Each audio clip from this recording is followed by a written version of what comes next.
ஒரு அணில் சொல்லுது, நான் ரொம்ப அறிவாளி, இவன் முட்டா பையன், இவனுக்கு ஒன்றும் தெரியல, இவன் 3 பேரும் அறிவிட்டவன், நான் தான் புத்திசாலி அப்படின்னு அது சொல்லுது. இன்னொரு சொல்லுது, இவன் 2 ஒரு தற்குறி பையன், ஒன்றும் தெரியல, தற்குறி பையன், ஒன்றும் தெரியல. 30 ஆண்டுக்கு முன்னாடி அதே மனநிலையில் தான் இன்றும் இருக்கிறார்கள். இவர்களை வெளியே விட்டால் நாட்டில் இருக்கிற இந்து மத தலைவர்களின் உயிருக்கு பேராபத்து, பேராபத்து.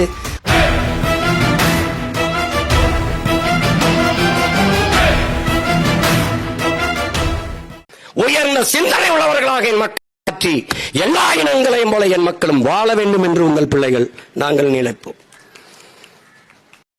எந்த ஒரு பிரச்சனையிலும் அவர்கள் ஒப்புக்கொள்வார்கள். உங்கள் வயிற்றிலிருந்து வந்த நாங்கள் தான் உங்களுக்கு உளமாற அழுவோம். இதை நீங்கள் புரிந்து கொள்ளும். என் அண்ணன் தடா ரஹீம் அவர்கள் சொன்னார்கள், சீமானின் பக்கம் நாம் தமிழரின் பக்கம் நீங்கள் நிற்க வேண்டும் என்று. நீங்கள் நின்றதில்லை, நிற்பீர்கள் என்று நான் எண்ணவில்லை. மீனவர்களுக்காக சீமான் போராடுகிறான், மீனவர்கள் என்னோடு நிற்பார்கள் என்பதற்கல்ல. பஞ்சமர் நிலத்தை மீட்க நாம் தமிழர் பிள்ளைகள் போராடுகிறார்கள், பஞ்சமர் நிலத்தை இழந்த மக்கள் எங்களோடு நிற்பார்கள் என்பதற்கு இல்லை. உழவர் குடிகள் ஒவ்வொருவரும் பிரச்சனைக்கும் ஓடி நிற்கிறார்கள், அவர்கள் எங்களோடு நிற்பார்கள் என்பதற்காக இல்லை.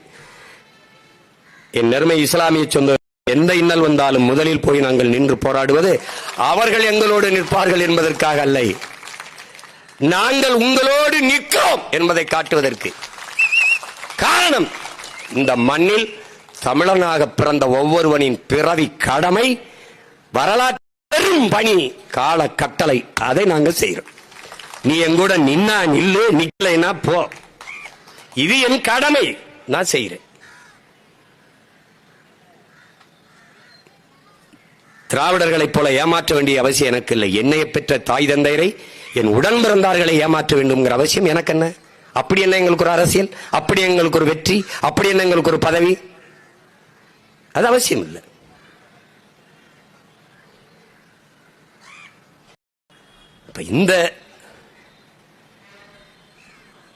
இந்த பேராபத்து இருக்கிற அந்த திருத்தங்களை குறைந்தபட்சம் அதையாவது நீங்கள் திரும்ப பெற வேண்டும். ஆனால் இவர்கள் செய்ய மாட்டார்கள். அவர்களுக்கு இஸ்லாமிய மக்களின் வாழ்க்கையும் முக்கியமில்லை, வாக்கு முக்கியமில்லை, உரிமையும் முக்கியமில்லை, உயிரும் முக்கியமில்லை. திராவிடர்களுக்கு இஸ்லாமிய கிறிஸ்தவ மக்கள் ஓட்டுத்தான் முக்கியம். அவர்களுடைய உணர்வோ, உரிமையோ, உயிரோ, வாழ்வாதாரமோ எதுவும் கிடையாது. எதற்காகவும் நிற்க மாட்டார்கள், அஞ்சுவார்கள். பறையர் பக்கம் நின்றால் அவர்களுக்கு ஒரு சிக்கல் என்றால் படையாட்சி ஓட்டு பறிவயிருமோ, படையாட்சிக்காக பேசினால் பறையர் ஓட்டு பறிவயிருமோ, இதைத்தான் கவனிப்பார்கள். நிற்பவர்கள் ஓட்டை குறிவைப்பார்கள். நாட்டுக்காக நிற்பவன் தான் எதை பற்றியும் கவலைப்படாமல் நியாயத்தின் பக்கம் நிற்பான்.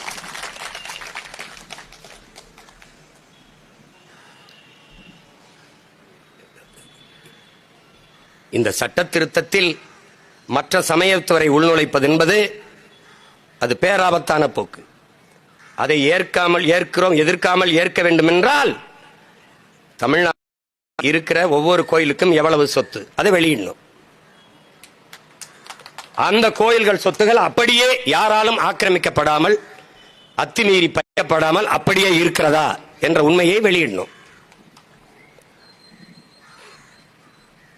எனவே அதை நிர்வகிக்க இப்ப தமிழ்நாடு குறிப்பா இந்திய நிலமங்கும் இருக்கிற கோயில்களில் எவ்வளவு வருமானம் ஆண்டுக்கு, அந்த கோயிலில் வர்ற சொத்துக்கள், கோயிலில் இருக்கிற வருமானங்கள்லாம் எந்த வழியிலும் எப்படி செலவிடப்படுது, அந்த கணக்குகள் தெளிவாக வரணும். அந்த கணக்கை அந்த சமயம் சார்ந்தவனே பார்த்துக்கிட்டு இருக்கிறது அது சரியா வராது. இப்போ லட்டை நீந்தான் நான் உருட்டினா லட்டா வராதா? இந்த கோழி குண்டாயிருமா? என்ன ஆயிரும் லட்டு? அதை யார் உருட்டினாலும் உருட்டும்டா, என்ன அது ஒன்றும் கிடையாது, உருட்டு. அப்ப திருப்பதி தேவஸ்தானத்தில் 2 போடு, 2 கிறிஸ்தவனை போடு. நாங்க எதிர்த்து இந்த மாதிரி போறோம்னா தூக்கி ஜெயில போடு. தர்மத்தின் வழி நில்லுங்கள்.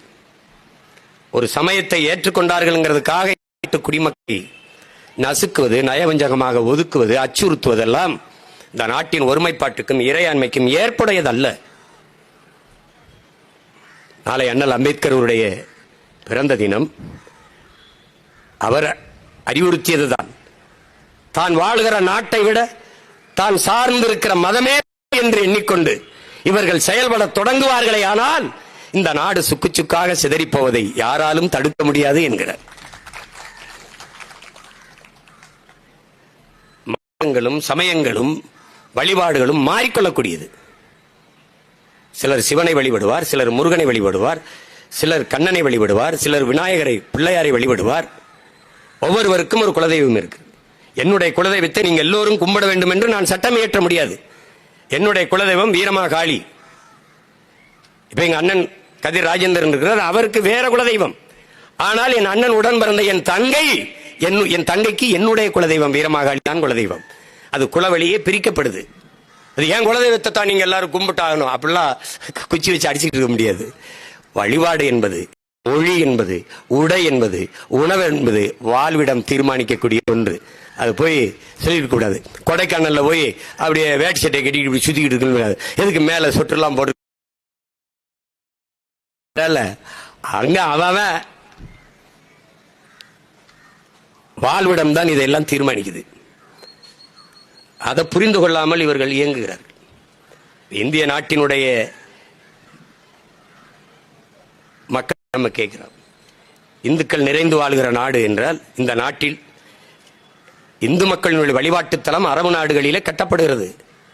அதற்கு அவர்கள் இடம் கொடுக்கிறார்கள், அனுமதி கொடுக்கிறார்கள். கட்டிய பிறகு நம் நாட்டின் பிரதம அமைச்சர் ஐயா நரேந்திர மோடி அவர்கள் திறந்து வைத்து உரையாற்றுகிறார்கள், அதை அனுமதிக்கிறார்கள். ஆனால் நாம் அந்த மாண்புமிக்க ஜனநாயகத்தை வைத்திருக்கிறோமா என்பதை யோசிச்சு பார்க்கணும். அதனால இத்தனை நாடாளுமன்ற உறுப்பினர்கள், மாநிலங்களவை உறுப்பினர்களை வைத்திருக்கிற பாரதிய ஜனதா கட்சி ஒரு இஸ்லாமிய மக்களை கூட ஒரு உறுப்பினர் கூட இல்லாததால் இந்த பிரச்சனை இங்கே இருக்குது. சின்ன புழுவை போட்டு பெரிய மீனை பிடிக்கிற மாதிரி திமுக என்ன செய்யும், 22 இடம் 40 இடம்னு வச்சுக்கிறீங்க, அதுவே போட்டியிடும். ஒரு இஸ்லாமியர்கள் கூட கொடுக்காது. தன்னோட கூட்டணி வச்சிருக்கிற ஐயா காதர் மைதன் அந்த இந்திய யூனியன் முஸ்லீம் லீக்கு ஒரே ஒரு இடம் கொடுத்துரும். அது நவாஸ் கனிக்கு தான் கொடுக்கும். அந்த ஒரு புழுவை போட்டு மொத்தம் பெரிய மீனை பிடிக்கிற மாதிரி ஒத்த சீட்டை கொடுத்து மொத்த ஓட்டையும் அறுவடை செஞ்சுட்டு போயிடும். இதுதான் திமுக. இப்ப கேள்வி ஒரு பத்திரிகையாளர் கூட ஒரு கேள்வியாக எழுப்பினார். ஒரு தம்பி, மேற்கு வங்கத்தில் மம்தா பானர்ஜி அம்மா அவர்கள் இந்த வக்பு வாரிய சட்டத்தை, இந்த வக்பு திருத்த சட்டத்தை என் மாநிலத்தில் செயல்படுத்த மாட்டேன், செயல்படுத்த விட மாட்டேன் என்று சொல்கிறார் என்று. அவங்க ஆத்தாளப்பன் எப்படி இருந்தாலும் சோறுல உப்பு போட்டு சாப்பிட்டுக்கிட்டு இருக்கலாம். அதாவது அவள் அந்த மண்ணின் மகள், அந்த மண்ணுக்கு மக்களுக்கும் நிற்கிறாள். 8 பேர் ஒரு கட்சி ஆரம்பிச்சவ ஏறினதுல இருந்து இதுவரை இறக்க முடியல. பிஜேபியும் போராடி பாக்குது, காங்கிரசும் போராடி பாக்குது, கம்யூனிஸ்டும் போராடி பாக்குற ஒற்றை பெண்மகளை கீழே இறக்க முடியலன்னா அவ அந்த மண்ணை காதலிக்கிறார், மக்கள் அவளை காதலிக்கிறார்கள். இந்த இடத்துல ஐயா முத்துவேல் கருணாநிதி ஸ்டாலின் மகன் இல்லாமல் பிரபாகரன் மகன் இருந்தால் வக்பு எதை வாரியமா வாரியா அங்கிட்டு போறியா அப்படின்னு, அங்கிட்டு போறியா அப்படி போயா சொல்றதுக்கு துணிவு இல்லை. இப்பவும் இந்த நாடகம்லாம் எதுக்கு தெரியுமில்ல? இந்த தீர்மானம் வக்பு சட்டத்துக்கு எதிராக தேர்தல் வருது, ஓட்டு நம்ம மேல வெறுப்புல சீமானுக்கு போட்டுருவானோ, வேற வந்துடக்கூடாதெல்லாம் பிரச்சனை இல்லை, பிஜேபி வந்துடும் பிரச்சனை இல்லை, அவர்களுக்கு சீமான் வளர்ந்துருவானோ அதுதான் பிரச்சனை. பிரச்சனையே தான். ஒருவேளை சீமானுக்கு போட்டாங்கன்னா என்ன பண்றது? அது அதனால போடுற நாடகம் தான் இது. ஒவ்வொரு நாடு என்னது நீங்க சொல்லுங்க. இஸ்லாமிய சிறை கைதிகள் விடுதலையில இவங்க போட்ட நாடகம் என்ன? 35 ஆண்டுகள் ஆயிருச்சு, ஒரு தலைமுறைக்கு உள்ள இருக்காங்க. ஒவ்வொரு தேர்தலையும் அப்பாவி இஸ்லாமிய சிறை கைதிகளை விடுதலை செய்ய எங்களுக்கு வாக்குத்தார்கள். அதேதான் ஐயா ஸ்டாலின் 21 தேர்தலில் கேட்டாங்க. ஆனால் இந்த சிறை கைதிகளாக இவர்களை ஆக்கியவர், இஸ்லாமிய தீவிரவாதிகளாக ஆக்கிய பெருந்தகை ஐயா கருணாநிதி அவர்கள் தான். முதலாக தமிழக சட்டசபையிலே இஸ்லாமிய தீவிரவாதிகள் என்ற சொல்லை உதித்த பெருமகன் ஐயா கருணாநிதி அவர்கள் தான். அதன் பிறகு இன்று வரை இஸ்லாமிய சிறை கைதிகள் விட சிறுபான்மை மக்களுக்கு, இஸ்லாமிய மக்களுக்கு நாங்கள் தான் பாதுகாப்பு என்று திமுக சொல்கிறது. அதில் 100 விழுக்காடு உண்மை இருக்கிறது. வைத்து பத்திரமாக பாதுகாக்கிறது, அந்த பாதுகாப்பை அது சொல்லுது. விடுதலை செய்யாது. 3 சிறைவாசிகள், இஸ்லாமிய சிறைவாசிகள் உடல் நலிவுற்று நோய்வாய்ப்பட்டு முன்விடுப்பு தாருங்கள், எங்களுக்கு முன்விடுதலை தாருங்கள் என்று உச்சநீதிமன்றத்தில் வழக்கு தொடுத்த போது உங்களால் நம்ப முடிகிறதா? உச்சநீதிமன்றம் இவர்களை விடுதலை. தமிழ்நாடு அரசு இஸ்லாமியர்களுக்கு பாதுகாப்பான அரசு காவலர்கள் என்று சொல்கிற ஐயா ஸ்டாலின் அரசு ஒரு பதில் மனு தாக்கல் செய்து இவர்கள் எந்த மனநிலையில் சிறைக்குள் சென்றார்களோ 30 ஆண்டுக்கு முன்னாடி அதே மனநிலையில் தான் இன்றும் இருக்கிறார்கள். இவர்களை வெளியே விட்டால் நாட்டில் இருக்கிற இந்து மத தலைவர்களின் உயிருக்கு பேராபத்து, அதனால் இவர்களை விடக்கூடாது என்று பதில் மனு தாக்கல் செய்து. யாருக்காவது சந்தேகம் இருக்கா? ஆனால் எனக்கு தெரியும், உங்களுக்கு தெரியும், இங்க இருக்கிற என் இஸ்லாமிய சொந்தங்களுக்கு தெரியுமா? தெரியும். ஆனால் இதை பேச மாட்டார்கள். இஸ்லாமிய மக்களுக்காக தன் வாழ்வை திருமணம் செய்து கொள்ளாத ஒரு புரட்சியாளனாக வாழ்ந்து மறைந்த பழனி பாபாவையே மறந்து விட்ட சமூகம் இது. நீ என்ன பேசுறடி? இனி அவனை போல ஒரு தலைவன் இனி பிறக்க போறதும் இல்லை, இனி பிறந்தாலும் வரப்போறதும் இல்லை. அப்படி போர்க்குணம் மிக்க ஆர்ந்த ஒரு மகன் வாய்ப்பில்லை. கண்ணிக்க காகிதம் இல்லத்தின்ட்டு வார்த்தையில மட்டும் சொல்லி சொல்லி அவரை மறந்து விட்டு போன சமூகம் இது. இது தன்னலவாதிகள், பிழைப்புவாதிகள் கையில் பின்னாடி நிற்கிற மக்களாக என் மக்கள் மாறிவிட்டார்கள். இப்பவும் என்ன செய்கின்ற? இப்பவும் அவர்கள் ஓட்டு போட்டால் பிஜேபி வந்துடும், அவர்கள் ஓட்டு போட்டால் பிஜேபி வரும். அவர் அது வல்லடா பேச்சு. நீ என்ன பண்ண? அதான் பேச்சு. சாதிவாரி கணக்கெடுப்பா மத்திய அரசு எடுக்கணும். இப்போது கர்நாடக அரசு, கர்நாடக ஆளுகிற காங்கிரஸ் அரசு சாதி கணக்கெடுப்பு எடுப்பேங்குது. தெலுங்கானாவில் இவங்களோட கூட்டணி வச்சிருக்க காங்கிரஸ் சாதிவாரி கணக்கெடுப்பு எடுத்து அறிவிக்குது. இவர்கள் எடுக்க மாட்டார்கள், மத்திய அரசை சாட்டி விடுவார்கள். ஆனால் இவர்கள் யார்?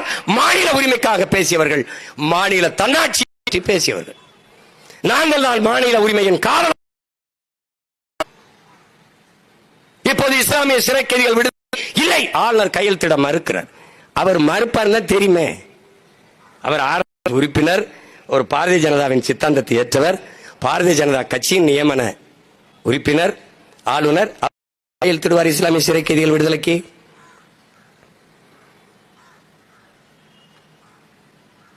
நீட் தேர்வை ஒழிப்பேன் என்பது நாங்கள் காங்கிரஸ் கட்சியின் தலைமையிலான எங்கள் கூட்டணி வந்திருந்தால் ஒழித்திருப்போம் என்பது. ஆளுநர் கையெழுத்திட்டால் உங்களை செய்கிறேன் அப்படித்தானே நீ சொல்லியிருக்கணும். விடுதலை செய்ய எனக்கு வாக்கு தாருங்க. வாக்கு தந்தவர்கள் வாய மூடிட்டு இருந்தா அப்படி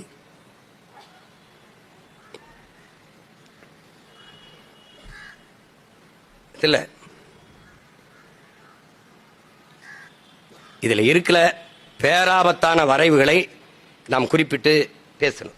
ஊடகவியலாளர்கள் நேர்காணல் கொடுக்கும் போதும் நான் அதை குறிப்பிட்டு சொன்னேன். திருத்தம் கொண்டு வந்தீர்கள், அந்த திருத்தையும் கொண்டு வாருங்கள். அப்படி வக்பு வாரிய நிர்வாகத்துக்குள் 2 இந்து சமயத்தர் உள்ளே இருக்கலாம். இந்து வழிபாட்டு தலங்களின் சொத்துக்கள் நிர்வாகத்தில் இஸ்லாமியர் 2 பேர், கிறிஸ்தவர் 2 பேரை அங்கே நியமியுங்கள். இந்த போராட்டத்தை நாங்கள் கைவிடுகிறோம், இந்த கோரிக்கையை கைவிடுகிறோம். அது பிரச்சனை இருக்காது. 403 இடம் உத்தரப்பிரதேசத்தில்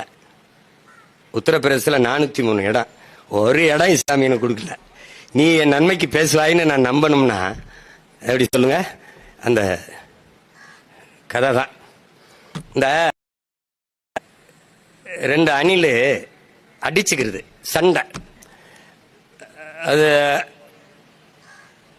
4 அணில் அடிச்சுக்கிறது. அதுல ஒரு அணில் சொல்லுது, நான் ரொம்ப அறிவாளி, இவன் முட்டா பையன், இவனுக்கு ஒன்றும் தெரியல, சொன்னா கேட்க மாட்டேறான்னு. ஒரு அணில் சொல்லுது, இவன் 3 பேரும் அறிவிட்டவன், நான் தான் புத்திசாலி அப்படின்னு அது சொல்லுது.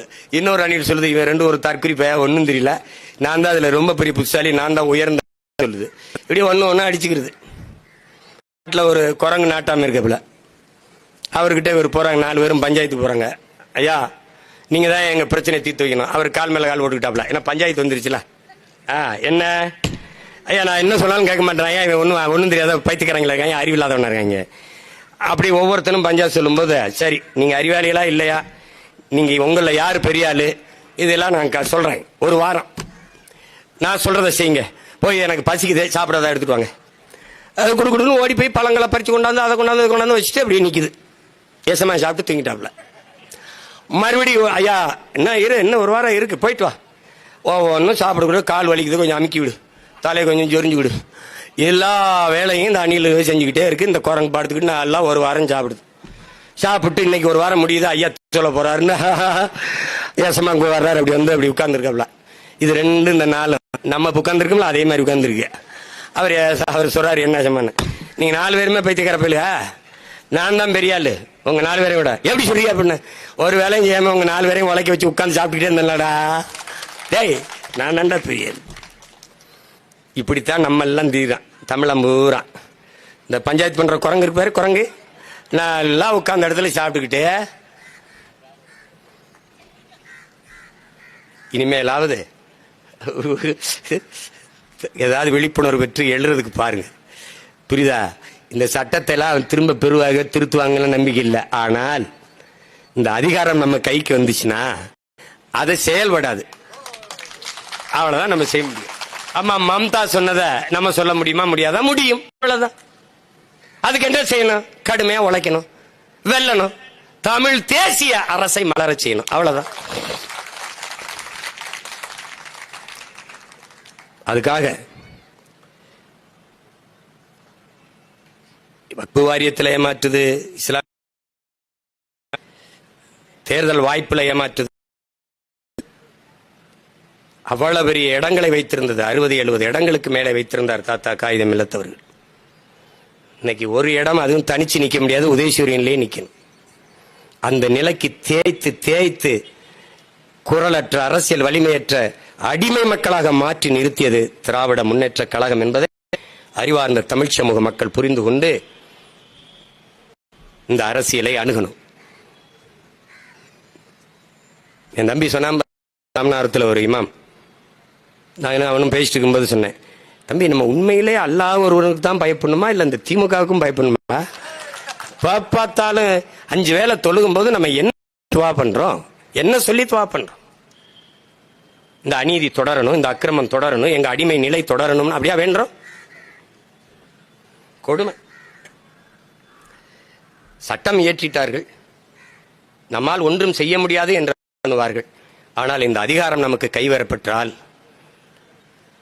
நாம் சொல்ற இந்த ஆபத்தான சட்ட திருத்தங்கள் செயல்படுத்தப்பட மாட்டாது. நம் மக்களின் சொத்துக்களை பாதுகாக்கிற வலிமை நமக்கு வரும். அதிலே உறுதியாக நின்று போராடி நம் அதிகாரத்தை வென்றுதான் நம் உரிமைகளை நாம் பாதுகாக்க வேண்டும் என்ற நிலைக்கு தள்ளப்பட்டு விட்டோம். அதை புரிந்து கொண்டு என்னருமை சொந்தங்கள், கொளுத்துகிற இந்த வெயிலிலும் உணர்வோடு கூடி இந்த ஆர்ப்பாட்டத்தில் பங்கேற்றிருக்கிறீர்கள். நாடெங்கிலும் நம் அன்பு பிள்ளைகள் போராடி கொண்டிருக்கிறார்கள். நீண்ட நேரம் எடுத்து விளக்க தேவையில்லை, எல்லோருமே படித்து உணர்ந்த பிள்ளைகள். வக்பு என்றால் என்ன, இந்த சட்ட திருத்தத்தில் இருக்க பேராபத்து என்ன என்பது உங்களுக்கு தெரியும். இது மாலை நேரம் என்றால் கூடுதலாக நேரம் எடுத்து விளக்கி பேசலாம். இதுதான் செய்தி, இதுதான் அந்த சட்டத்தில் இருக்கிறது பேராபத்து. நீ எழுதி வை, 10 வருஷத்துக்கு அப்புறம், 10 ஆண்டுக்கு அப்புறம் வக்பு என்ற சொல்லும் இருக்காது, வாரியம் இருந்த தடமும் இருக்காது. மகாராஷ்டிரால எப்படி சிவசேனாங்கிற ஒரு கட்சி இப்ப இல்லையோ, அப்படி இங்க பல கட்சிகள் இல்லாம போகும். நமக்கு தெரியுதுல என்ன நடக்கும்னா, அதுக்கு நம்ம எச்சரிக்கையா இருந்து செஞ்சு பொழைச்சுக்கணும். மழை வரும்னா கொடை பிடிச்சிட்டு போறீல, மழை வரும்னா கொடை எடுத்துக்கிட்டு போற, அது மாதிரி ஆபத்து வரும்போது உன்கிட்ட ஒரு கொடை இருக்கு, அதான் அரசியல். அதை பிடிச்சுக்கிட்டு சரி பண்ணும். போராட்டத்தில் பங்கேற்ற எல்லோரும், குறிப்பாக நம்முடைய அண்ணன் தடா ரஹீம் அவர்களுக்கு நம்மளுடைய அன்பும் நன்றியும். உங்க எல்லாருக்கும் என்னுடைய பேரன்பும் வணக்கமும். புரட்சி எப்போதும் வெல்லும், நம் போராட்டம் நாளை எதை சொல்லும். நம் இலக்கு ஒன்றுதான், இனத்தின் விடுதலை. இனம் ஒன்றாவும் இலக்கை வென்றாவும். தமிழ் தாய் வாழ்க, தலைவர் பிரபாகரன் வாழ்க.